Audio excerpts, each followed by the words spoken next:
¿Cómo andan amantes de la filosofía? Estamos entonces en el último de los videos acerca de nuestro gran amigo Sócrates.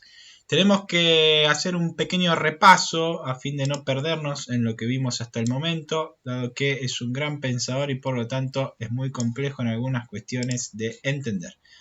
Vamos a hacer un breve repaso muy sistemático de lo que vimos. Vimos las principales características principales de Sócrates, fecha de nacimiento, su relación con el arte de su padre y el arte de su madre, como un escultor, una comadrona, alguien que trae ahí delante algo, el conocimiento en el caso de él, de la madre un niño, del padre una figura de una piedra, por ejemplo, de mármol o de madera.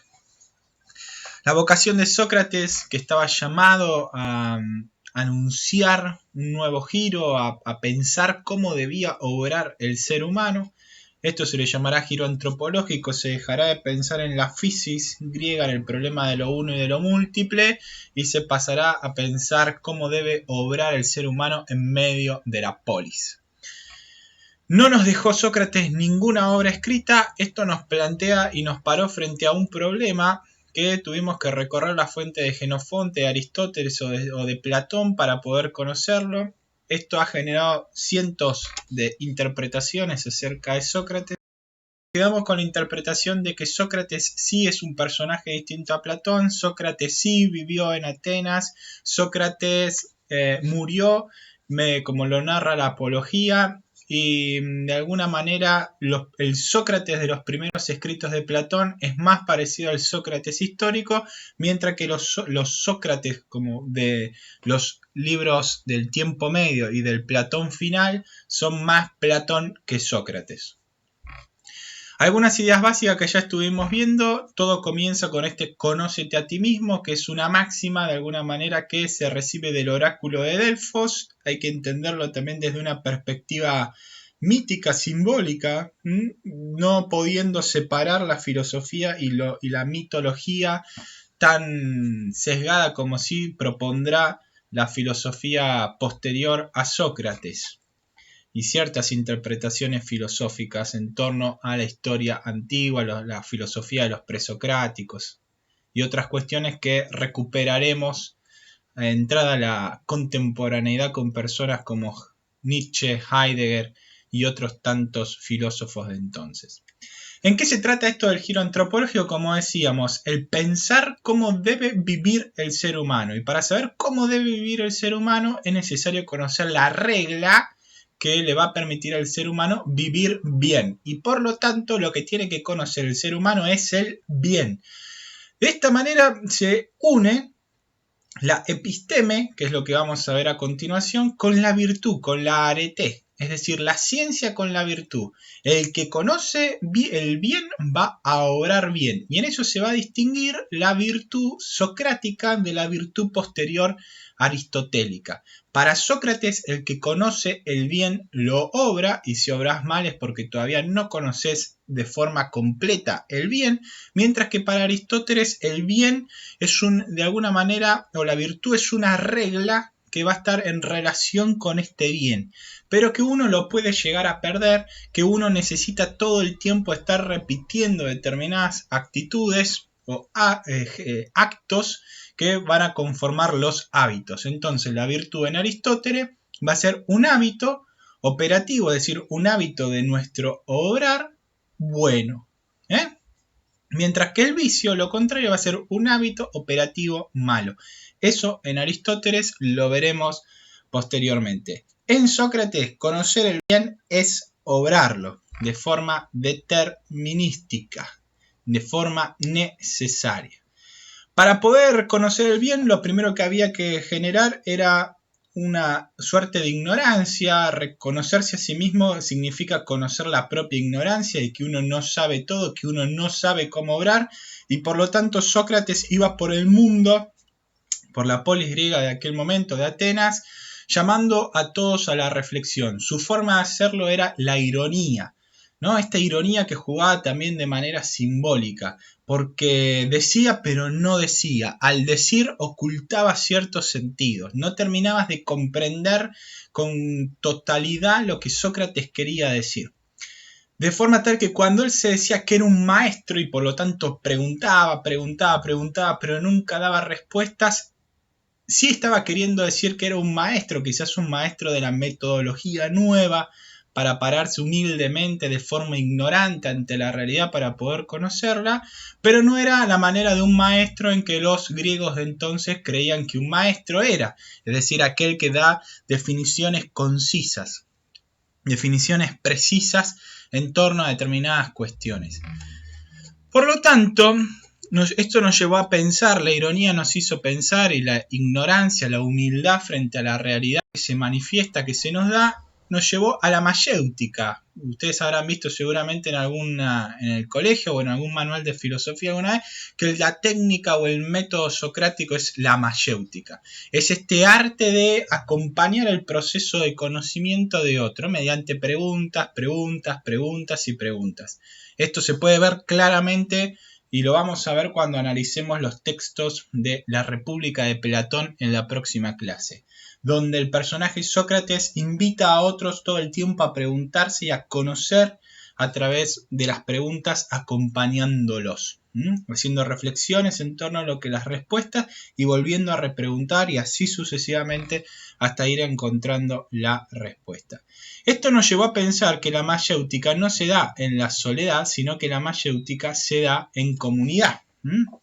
Conocerse a uno mismo significa conocerse a uno mismo en comunidad, significa un saber vivir comunitario, nada más comunitario que este pensar socrático. No se lo puede acusar a Sócrates de estar refiriendo a un individualismo. Eso es un anacronismo que desde una perspectiva o con los lentes de la modernidad cartesiana y posterior kantiana van a leer algunas lecturas algunos textos platónicos acerca de Sócrates.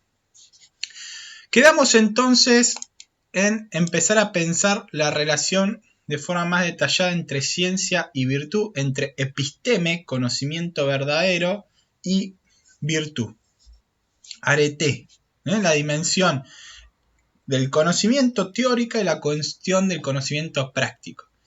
Algunas cuestiones antes de empezar con esta temática. Para Sócrates, no así ya para Platón o para Aristóteles, que empezarán a diferenciar como las potencias del ser humano, las potencias nociológicas, si uno quiere decirlo así, del ser humano, cómo conoce el ser humano cuando conoce. Para Sócrates todavía el conocer racional y el conocer por los sentidos estaban unidos, estaban íntimamente unidos. Para Sócrates, de hecho, conocer la realidad, conocer el bien, le va a permitir obrar bien. Mientras que para Platón, Aristóteles y todos aquellos que sigan sus pensamientos, conocer la realidad no significa necesariamente obrar de esa manera. Para Sócrates todavía sí. Sócrates piensa en una antropología unitaria, piensa en una antropología donde hay una circularidad hermenéutica entre la inteligencia y los sentidos. Los sentidos le brindan información a la inteligencia los procesa y por lo tanto obra de una manera determinada. Aristóteles va a retomar un poco este pensamiento socrático, mientras que Platón va a ser considerado como el gran dualista, por lo menos por algunas corrientes historiográficas de la filosofía. Antes de empezar entonces, ¿sobre qué valores hay que fundar la vida?, se preguntaba Sócrates. ¿Cuál es la vida que vale la pena ser vivida? Cuando uno se levanta todos los días, intrínsecamente uno se levanta y se encuentra motivado por aquello que vale la pena vivir. Si no, la vida no tiene un sentido. ¿Cuál es el sentido de mi propia vida? ¿Cuál es la vida a la que aspiro porque es la que vale la pena vivir? ¿Cuál es el mejor modo de vida del ser humano? Entonces nos estamos preguntando. ¿Cuál debe ser la norma del ser humano en la sociedad? Su ciencia entonces no apunta a un conocimiento teórico, sino un conocimiento teórico práctico. Conocer la realidad es vivir de la mejor manera posible. Conocer el bien es obrarlo. Cuando se habla de ciencia, a tener cuidado con esto, estamos hablando de la palabra griega episteme, que significa traducido y transliterado conocimiento verdadero. No hay que entender la episteme o la ciencia griega a la manera en que nosotros entendemos la ciencia moderna, la ciencia empírica, la ciencia experimental. La diferencia está en que nuestra ciencia moderna en realidad es un camino más para transitar la incertidumbre de lo real. Por mucho tiempo la ciencia ha intentado determinar hasta con una fórmula toda la relación que puede existir entre las cosas creadas, buscando constantes, buscando ecuaciones, buscando relaciones entre las cosas existentes. Incluso hasta intentando acomodar los comportamientos sociales según determinadas formas ligadas a la física o a la biología y demás cuestiones. La ciencia moderna con su método experimental es distinta a la ciencia griega que buscaba el conocimiento. Por lo tanto, la filosofía sí puede ser considerada una ciencia, pero en el sentido griego. Recuerden que la filosofía no se puede demostrar. Es decir, la filosofía no es mejor el conocimiento o más verdadero el conocimiento platónico, el de Nietzsche, el de Paul Ricoeur, que el de Heráclito. Digo, la realidad está para ahí para ser pensada. La realidad se nos da a nosotros, pero no la podemos dominar, no la podemos determinar como intenta hacerlo la ciencia moderna según la perspectiva de la técnica moderna. Habiendo hecho esta salvedad que ciencia griega no es lo mismo que la ciencia moderna porque no experimenta, no tiene el método experimental, el método científico de tiene otro objetivo, el conocimiento verdadero es un conocimiento amplio, ya no compartimentalizado, donde unos estudian física, el otro la biología, el otro cómo las partículas subatómicas alteran el tiempo y el espacio. No sé, cada una de las ciencias estudiará cosas distintas. Mientras que en el conocimiento griego, si bien había una división, no se dejaba de comprender que la realidad era una y por lo tanto, de alguna manera, todo estaba interconectado. Por eso se le daba la categoría de ciencia. Además, ciencia en el sentido griego es conocer por las causas, es decir, que es aquello que está detrás de lo que está pasando, en todo sentido. Por eso la metafísica será el conocimiento de la realidad según sus causas, de lo ente según sus causas, ¿no? Eso lo veremos con Aristóteles. Entonces, el conócete a ti mismo en realidad es una ciencia, pero es una ciencia en el sentido griego. Hace referencia a esta ciencia, ¿no? A este conocimiento por las causas. ¿Qué es lo que mueve mi voluntad? ¿Qué es lo que mueve mi vida? A ser vivida. En algún punto para Sócrates saber y saber vivir van de la mano. Saber y el saber vivir van de la mano. Verdad y virtud se encuentran ligadas. La virtud, el saber virtuoso no es más que lo que se debe hacer, que es igual a lo que se debe ser. Lo que tengo que saber y lo que tengo que obrar están intrínsecamente ligados en Sócrates. Esto lo llevó a Sócrates a pensar el problema del bien. La virtud que él propone es una virtud, como les dije, atada de forma inherente al conocimiento de la verdad y de forma determinada. Es decir, si yo conozco el bien, vuelvo a insistir con esta idea, para Sócrates yo lo voy a obrar. Si yo conozco el universal de bien, que es algo que vamos a debatir más abajo, entonces yo lo voy a obrar. No es como después veremos con Aristóteles. El que conoce el bien, entonces, esto que quede bien grabado, lo obra necesariamente. No hay posibilidad de que no lo obre. No decide él si hacerlo o no hacerlo. Lo va a obrar. Es un saber virtuoso, es un saber teórico-práctico, es un saber teorético, ¿no? Todos sinónimos para hacer referencia a que el que conoce el bien, el conocimiento intelectual está ligado al conocimiento práctico, a la razón práctica, a esa aplicación de la razón a nuestras actitudes, a nuestros comportamientos. Esto lo va a llevar a pensar que no hay que renunciar al placer, porque muchas veces se lo ha visto a Sócrates o se lo ha criticado como aquel filósofo que nos aleja un poco del placer, muy moderado, muy estricto en su forma de comportarse. La vida virtuosa para Sócrates, en realidad, justamente, radica en saber distinguir cuál de los placeres hay que postergar para poder vivir el mayor de los placeres, la vida virtuosa, la felicidad o eudaimonía. Vivir la vida virtuosa, vivir la felicidad, la eudaimonía, vivir el mayor de los placeres, vivir el bien, en Sócrates de alguna manera son sinónimos.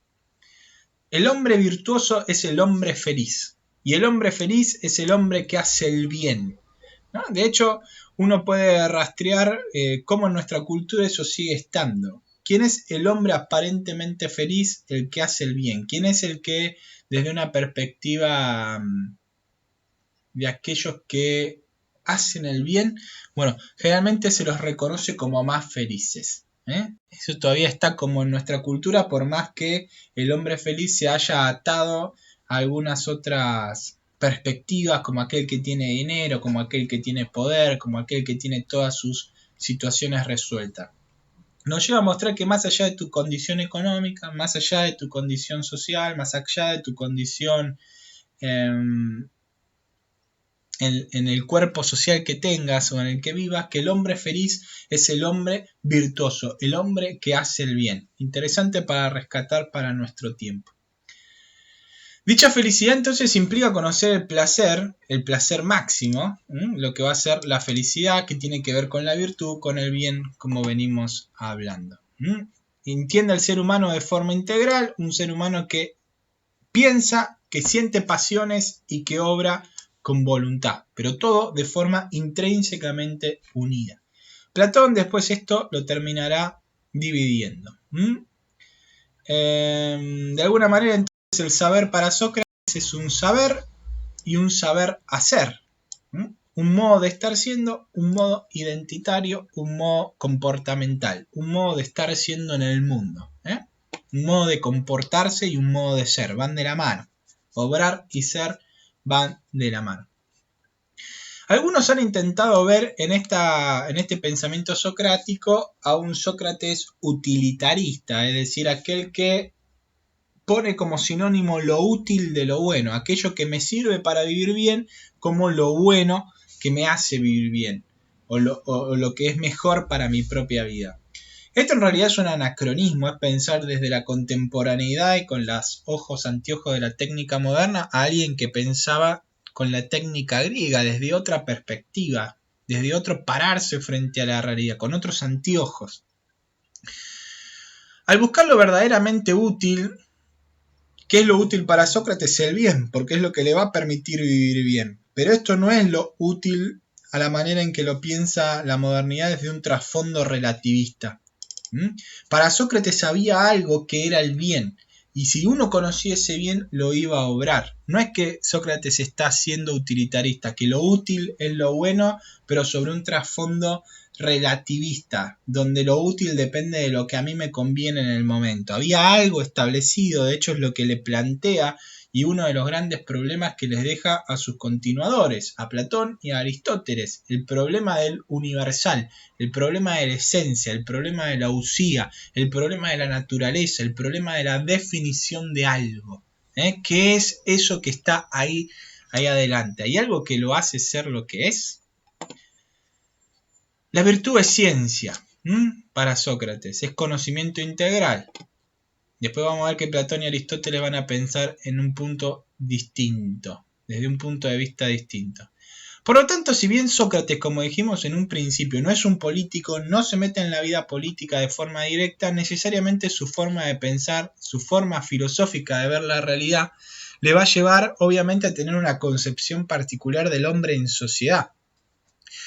La polis debe ser una polis virtuosa, porque siendo una polis virtuosa, con leyes que favorezcan la virtud del ser humano, con leyes que le permitan al ser humano conocer el bien y por lo tanto obrarlo, va a ser el ámbito por antonomasia donde el ser humano se va a poder realizar.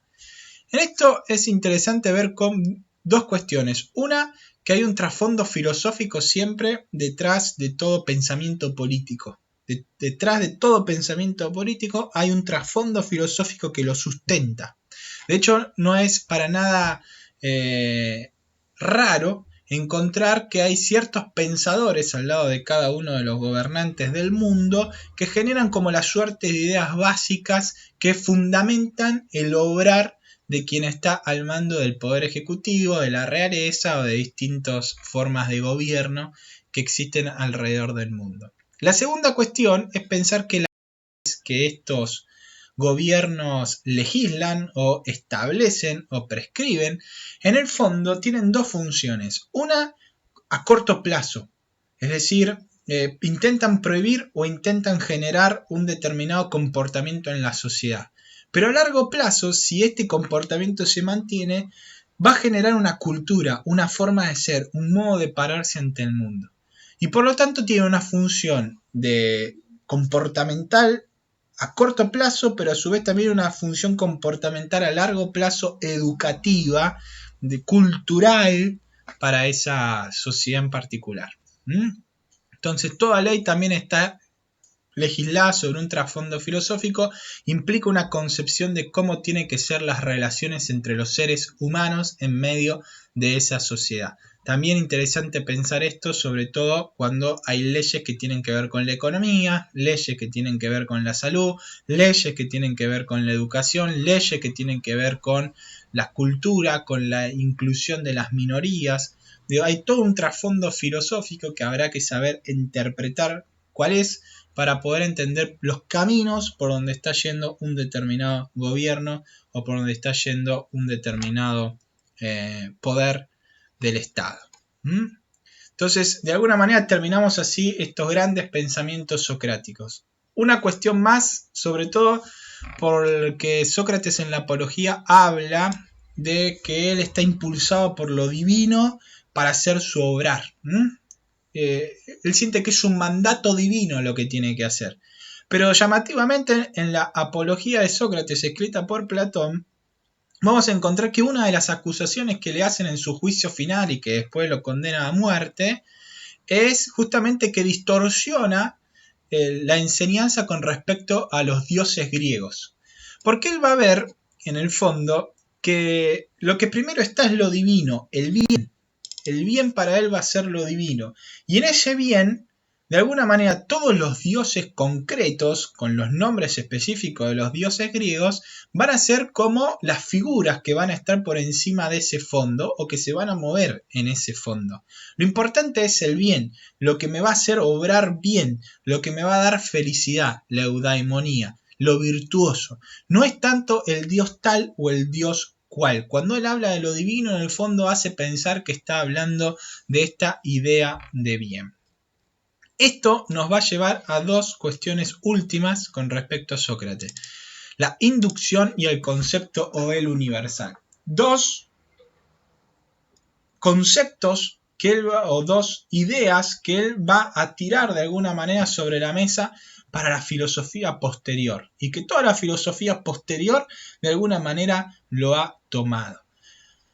Cuando hablamos de inducción hablamos de esa metodología de conocimiento de la realidad que básicamente ve varios casos, intenta determinar cuáles son las características comunes de esos casos y por lo tanto hace un salto hacia lo universal. Entonces, si una persona estudió y estuvo en contacto mucho tiempo con el arte, uno va a poder decir que es un artista.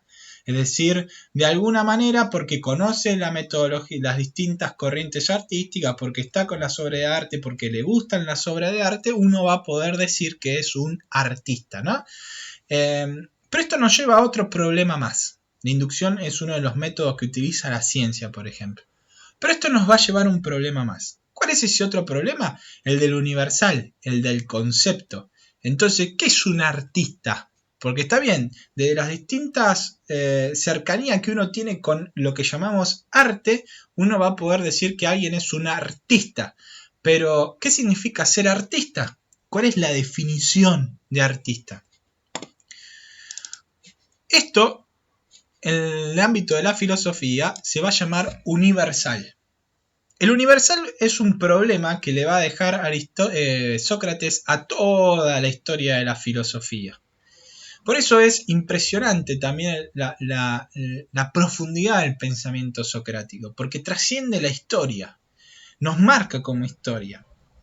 Es decir, nos lleva a pensar qué son las cosas que tenemos ahí adelante. ¿Qué son las definiciones que nosotros damos sobre lo que está ahí adelante? ¿Qué es el bien, en definitiva, para pensar a Sócrates o pensando junto con Sócrates? ¿Hay una definición de lo bueno y por lo tanto uno podrá dar una definición de lo malo en contrapartida? Bueno, para Sócrates sí. Para Sócrates el bien era un universal. Es decir, cuando uno dice universal está hablando de todos los casos, de todos los tiempos. Obviamente que la inducción para llegar al universal está haciendo un salto lógico que no corresponde hacer. Porque que en varias premisas uno puede encontrar que se cumple determinada condición, por ejemplo que el agua hierve a 100 grados centígrados, eso no significa que toda el agua del pasado, del presente y del futuro y en todos los lugares del planeta y del universo el agua hierva a 100 grados. Arriba de una montaña muy alta el agua hierve a menos grados porque hay una menor presión de temperatura, hay una menor temperatura, hay una menor presión que afecta y en esa ecuación de presiones, temperaturas y demás, el agua ebulle a menor temperatura. Entonces tampoco uno podría decir que la ciencia puede llegar al concepto universal. Por eso hay una diferencia entre la ciencia griega y la ciencia moderna. Una intenta afirmar haciendo este salto lógico la ciencia moderna, mientras que la ciencia griega entendía que al universal se llegaba por otro lado, no según haciendo experimentos o la empiria o ese tipo de cuestiones. Si en algún punto podemos hablar de un universal socrático, tenemos que hablarlo en un sentido teórico práctico. Sócrates es el primero en pensar el universal teórico práctico. ¿Cómo debe ser universalmente, si uno lo quiere decir así, el obrar del ser humano? ¿Qué es el bien? La pregunta por el obrar del ser humano, por su comportamiento. ¿Qué es el bien? ¿Cómo debemos obrar para obrar bien?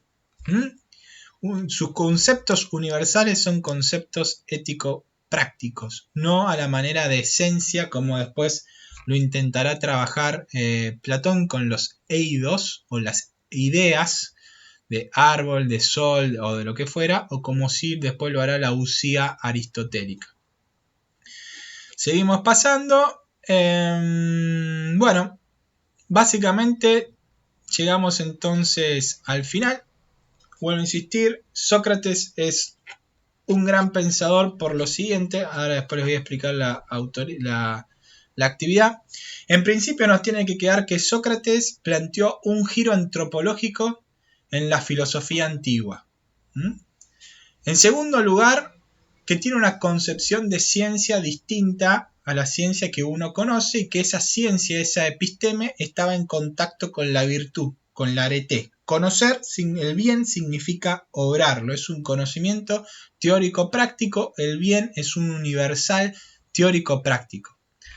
El universal ético práctico teorético del bien, ¿no? Estas tres ideas hasta el momento. La mayéutica como forma de acceder a ese bien que implicará una etapa de ironía e ignorancia para después buscar si por medio de el acto parturiento de la realidad el conocimiento del bien.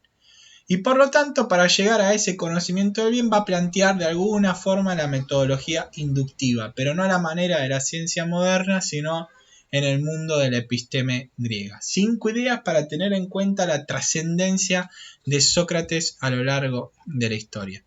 Una actividad pequeña que van a tener es leer la apología de Sócrates e identificar al menos un pasaje donde se denote alguna de estas 5 ideas. Entonces, un pasaje, una oración, un párrafo donde se denote el giro antropológico de la filosofía socrática, otro pasaje u oración o frase donde se haga referencia a la concepción de ciencia griega y su relación con la virtud, donde el ser humano tiene que ser virtuoso, una frase, párrafo donde se hable del universal del bien, una frase o párrafo de la mayéutica y un párrafo o una frase de esta forma inductiva socrática de acercarse al conocimiento del bien. Habiendo dicho esto, entonces sí, estamos en condiciones de decir que hemos tenido un conocimiento global de Sócrates y que por lo tanto estamos en posibilidad de seguir pensando a aquellos que fueron sus alumnos, a Platón, y por lo tanto a través de Platón después su alumno Aristóteles. Hemos llegado entonces al final de nuestro capítulo sobre Sócrates. Espero que les haya gustado. Nos vemos en un nuevo capítulo de la filosofía antigua.